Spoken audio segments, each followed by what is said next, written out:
بسم اللہ الرحمن الرحیم۔ رسول اللہ صلی اللہ علیہ وآلہ وسلم نے ارشاد فرمایا، کوئی شخص تم میں سے موت کی آرزو نہ کرے۔ اگر وہ نیک ہے تو ممکن ہے کہ نیکی میں اور زیادہ ہو، اور اگر برا ہے تو ممکن ہے اس سے توبہ کر لے۔ رسول اللہ صلی اللہ علیہ وآلہ وسلم نے ارشاد فرمایا، لوگوں میں سے کچھ افراد اللہ والے ہوتے ہیں۔ صحابہ کرام نے عرض کیا، اے اللہ کے رسول، وہ کون لوگ ہیں؟ فرمایا، قرآن والے وہی اللہ والے اور اس کے خاص بندے ہیں۔ رسول اللہ صلی اللہ علیہ وآلہ وسلم نے ارشاد فرمایا، اے عمر بن خطاب، اس ذات کی قسم جس کے ہاتھ میں میری جان ہے، جب کبھی شیطان تمہیں کسی راستے میں چلتے ہوئے ملتا ہے تو تمہارا راستہ چھوڑ کر دوسرا راستہ اختیار کر لیتا ہے۔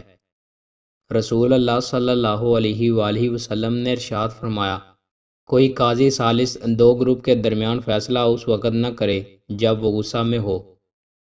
رسول اللہ صلی اللہ علیہ وآلہ وسلم نے ارشاد فرمایا، جسے یہ پسند ہو کہ مشکلات اور تکلیف میں اللہ اس کی دعائیں قبول کرے تو اسے خوشحالی کی حالت میں کثرت سے دعائیں مانگتے رہنا چاہیے۔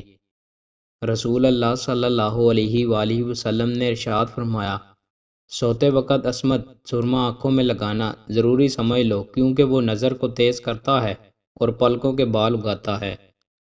رسول اللہ صلی اللہ علیہ وآلہ وسلم نے ارشاد فرمایا، جو کوئی مصیبت میں بال مونڈے یا بین کرے یا منہ پیٹے یا کپڑے پھاڑے وہ ہم میں سے نہیں ہے۔ کیا آپ جانتے ہیں کہ عشاء اور فجر کی نماز کا کتنا زیادہ ثواب ہے؟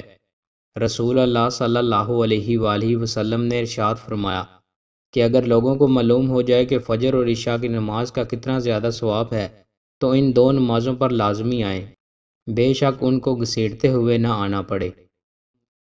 دوستو، مزید اچھی ویڈیوز کے لیے ہمارے چینل کو سبسکرائب لازمی کریں۔ بہت شکریہ۔